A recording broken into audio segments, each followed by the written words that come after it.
Hello my sweet caramel, welcome back to my channel. जैसे कि हमने रूट प्रोफेसर के लास्ट पार्ट में देखा था, ते क्लासरूम में एंटर करते हैं और वो जब कुकी को वहाँ नहीं देखते हैं तो वो बहुत ही ज़्यादा गुस्सा करने लगते हैं। सो फ्रेंड, अब हम आगे की स्टोरी देखते हैं। वो गुस्से में एकदम क्रेजी हो रहे होते हैं। वो क्लास के अंदर आते हैं और जो उनके हाथ में बुक्स होती है उसे बहुत ही ज़ोर से टेबल पे रखते हैं, जिसकी आवाज़ सुन के सब लोग डर जाते हैं। सब लोगों ने फर्स्ट टाइम ते को इतने ज़्यादा गुस्से में देखा था कि सब लोग बस उनकी तरफ देख रहे थे।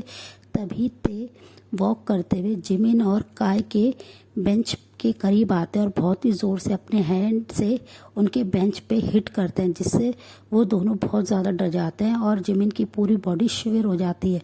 अपने सामने प्रोफेसर को देखते हुए वो दोनों अपनी सीट से खड़े होते हैं और वो प्रोफेसर की तरफ देखने लगते हैं। ते उनसे अपनी बहुत ही कोल्ड वॉइस में कहते हैं कि तुम्हारा फ्रेंड कहाँ है। ये सुनते ही काय और जिमिन एक दूसरे की तरफ देखते हैं और फिर वो प्रोफेसर की तरफ देखते हैं, जो कि गुस्से में एकदम रेड हो रहे हैं। उनकी आईज एकदम रेड हो रही है, जिसे देखकर वो दोनों अपने स्लाइवा को निगलते हुए उन्हें बता देते हैं कि जेके अपनी बास्केटबॉल प्रैक्टिस के लिए प्लेग्राउंड में। ये सुनते ही ते को बहुत ज़्यादा गुस्सा आता है। वो गुस्से में जल्दी से क्लास से बाहर आते हैं और वो बास्केटबॉल ग्राउंड की तरफ जाने लगते हैं, कोर्ट की तरफ। जैसे ही वो वहाँ जाते हैं बास्केटबॉल कोर्ट की तरफ, वो देखते हैं कि जेके अपनी प्रैक्टिस कर रहे हैं और उनके जो कोच है काय बोगम, वो उन्हें प्रैक्टिस करा रहे हैं और वो दोनों एक दूसरे से बहुत ही क्लोज होके बात कर रहे हैं और वो प्रैक्टिस कर रहे हैं।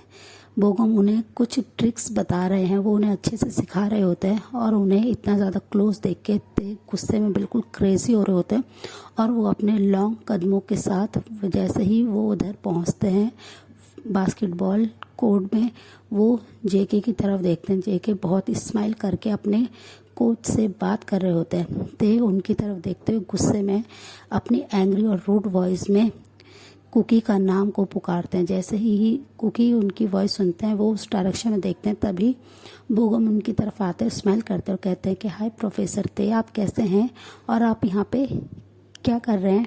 तभी ते उनकी तरफ अपनी एंग्री आई से देखते हैं और कहते हैं कुकी की तरफ, उन्हें इग्नोर करते हुए बोगम को कुकी की तरफ देखते हुए कहते हैं कि तुम्हारी क्लास का टाइम है, ये कोई तुम्हारा फ्री पीरियड नहीं है या तुम्हारा ये बास्केटबॉल का टाइम नहीं है जो तुम यहाँ पे आके प्रैक्टिस कर रहे हो। उनकी कोल्ड वॉइस सुनकर जेके थोड़ा सा नर्वस हो जाते हैं, वो डर जाते हैं इतने ज़्यादा ते को गुस्से में देख के और उनकी रूड वॉइस को सुन के।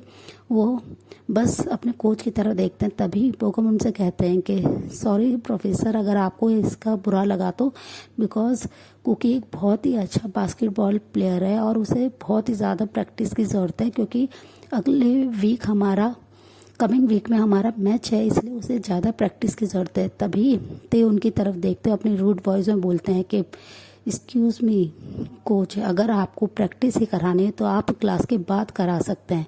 जब कॉलेज ख़त्म हो जाए आप उसके बाद इससे प्रैक्टिस करा सकते हैं, बट मेरी टाइम में मैं नहीं चाहता हूँ कि कोई भी स्टूडेंट किसी और चीज़ पे फोकस करे।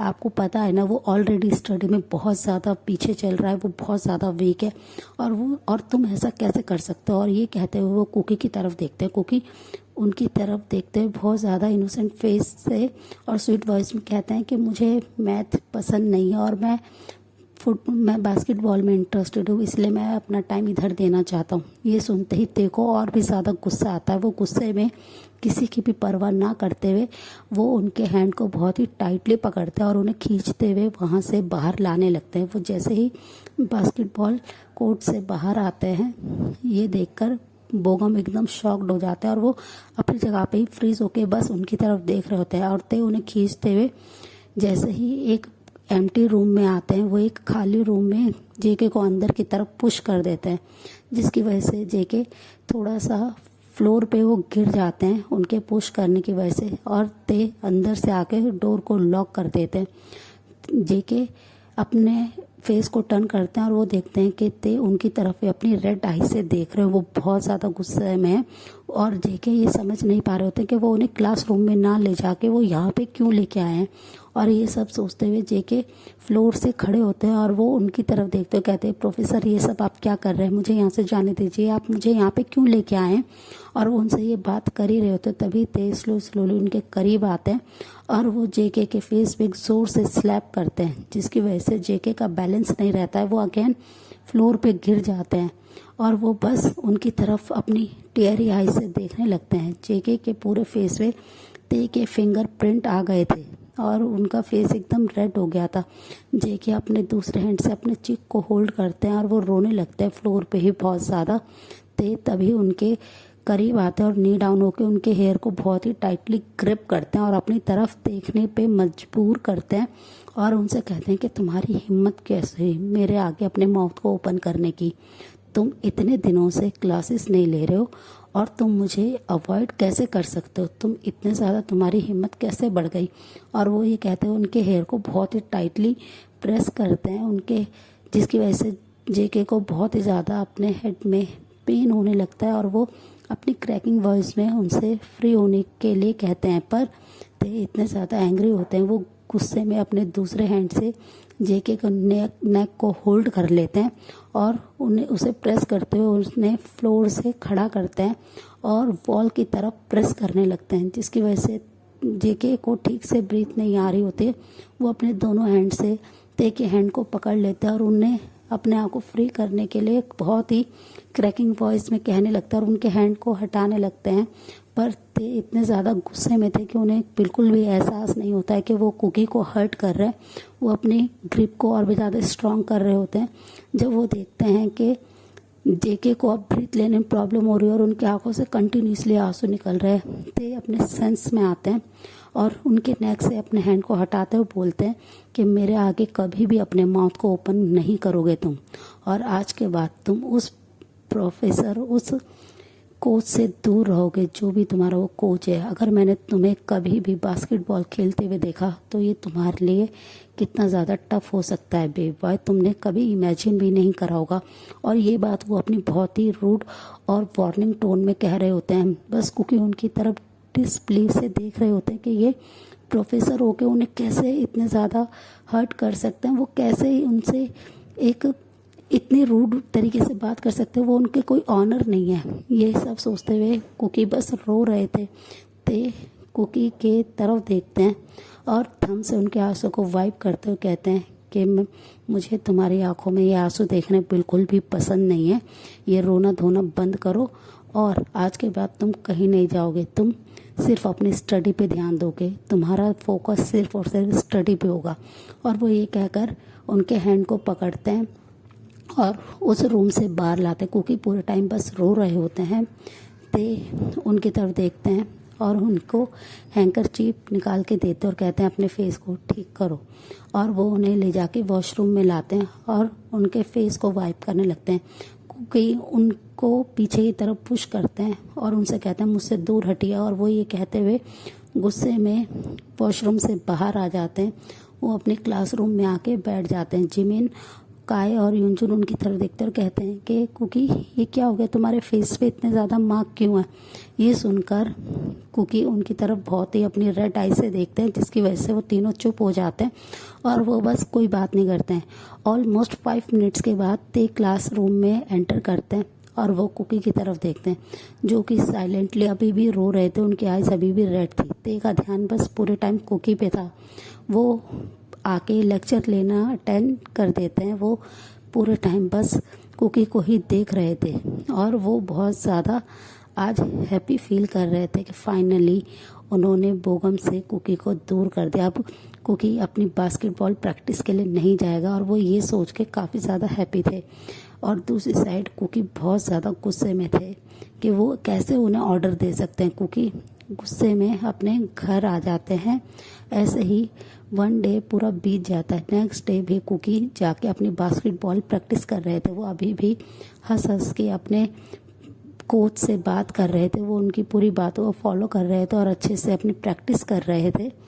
और ये सब ते दूर से अपनी कैबिन से देख रहे थे और उन्हें बहुत ज़्यादा गुस्सा आ रहा था कि बे बॉय, तुमने फिर से मेरी बात को डिसओबे किया, तुम इस बार इससे भी ज़्यादा हार्ड पनिशमेंट डिज़र्व करते हो। और वो ये खड़े होते हैं और वो वॉक करते हुए प्रिंसिपल के कैबिन में आ जाते हैं। वो प्रिंसिपल से आके अपने क्लास के स्टूडेंट की शिकायत करते हैं जो कि जीके होते हैं। वो उनके लिए बोलते हैं कि वो स्टडी में बहुत ज़्यादा वीक है और वो हर वक्त सिर्फ और सिर्फ अपनी बास्केटबॉल प्रैक्टिस में ही लगा रहता है। ये सुनते ही प्रिंसिपल प्रोफेसर बोगम को बुला लेते हैं, कोच बोगम को बुलाते हैं। और जैसे ही बोगम आते हैं, वो जेके के बारे में जब ये सारी सुनते हैं तो वो स्माइल करते हुए कहते हैं कि सर, आपको नहीं पता, जेके एक बहुत ही ब्रिलियंट बास्केटबॉल प्लेयर है। वो अपने करियर में बहुत अच्छा बास्केटबॉल खेलता है। वो आगे अपने करियर में बहुत अच्छा कर सकता है। वो हमारे कॉलेज के लिए एक बहुत ही अच्छा प्लेयर है। वो आगे जाके बहुत कुछ करके दिखाएगा अपने इस स्पोर्ट्स में, और मैं उसे इस चीज़ के लिए सपोर्ट कर रहा हूँ। प्लीज़ आप लोग भी थोड़ा सा कोऑपरेट करें। ये सुनकर उनकी बातें, इससे प्रिंसिपल कन्विंस हो जाते हैं और वो कहते हैं कि ठीक है, अगर वो इतना अच्छा प्लेयर है तो तुम उसे डेफिनेटली उसे सिखाओ, उसे कोच करो, हमें कोई प्रॉब्लम नहीं है। जिसे सुनकर ते को बहुत ज़्यादा गुस्सा आता है कि प्रिंसिपल भी बोगम की साइड ले रहे हैं और अब उन्होंने उन्हें परमिशन दे दी है कि ते कुछ नहीं कर पाएंगे और जेके पूरे टाइम उनकी क्लासेस को और उन्हें अवॉइड करके बस अपने बास्केटबॉल पे ही ध्यान दे पाएंगे, जिससे ते बिल्कुल गुस्से में क्रेजी होते हैं। फिर वो अपने क्लास को ले रहे होते हैं पर उनका पूरा ध्यान विंडो से बाहर की तरफ होता है और कुकी बहुत ज़्यादा हैप्पी होते हैं। वो और भी ज़्यादा अच्छे से अपनी बास्केटबॉल प्रैक्टिस कर रहे होते हैं, जिसकी वजह से बोगम भी बहुत ज़्यादा खुश होते हैं। और उनका कमिंग वीक में जो मैच होगा, वो पूरे श्योर हो जाते हैं कि फाइनली कुकी की वजह से उनका ही कॉलेज विन करेगा। इसे सुनकर कुकी और भी ज़्यादा खुश होते हैं और भी ज़्यादा वो मेहनत से प्रैक्टिस करने लगते हैं। तभी ते को एक आइडिया आता है और वो प्रिंसिपल रूम से जाके जेके के घर का एड्रेस ले लेते हैं। ते को जेके के बारे में सब कुछ पता चल जाता है कि इनके सिबलिंग्स नहीं है, पेरेंट्स नहीं है और वो अपनी एक आंट के साथ रह रहे हैं।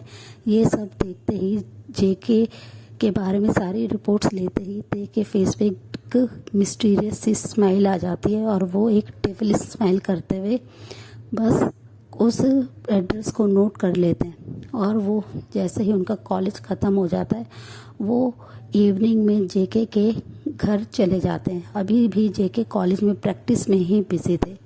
ते उनके घर पे आते हैं और जैसे ही डोर बेल को रिंग करते हैं, ऑलमोस्ट 3 रिंग के बाद डोर ओपन होता है तो वो अपने सामने एक मिडिल एज की लेडी को देखते हैं और वो उन्हें स्माइल करके कहते हैं कि यस सर, आपको किससे मिलना है। तभी ते उन्हें बहुत ही विनम्रता के साथ ग्रीट करते हैं, अपने हेड को नोट करते हैं और उनसे कहते हैं, हेलो मैम, मैं जेके का कॉलेज प्रोफेसर हूँ, मैथ प्रोफेसर हूँ और मैं आपसे उसके बारे में कुछ इस पर ज़रूरी बात करने आया हूँ। ये सुनते ही वो लेडी स्माइल करती है और उन्हें अपने घर के अंदर वेलकम करते हैं, जिसकी वजह से ते भी उन्हें स्माइल बैक करते हैं और वो आके काउच पे बैठ जाते हैं। वो लेडी उनके लिए कॉफ़ी मेक करने के लिए चली जाती हैं। ते उनके पूरे हाउस को देख रहे होते हैं, जो कि एक स्मॉल हाउस है, और वो बस उस हाउस में देखते हुए काउच पे आके बैठ जाते हैं। सो फ्रेंड, इस पार्ट को हम यहीं एंड करते हैं। मिलते हैं नेक्स्ट पार्ट में। तब तक आप मेरी वीडियो को लाइक शेयर कीजिए और मेरे चैनल को प्लीज़ सब्सक्राइब कीजिए। Bye friend.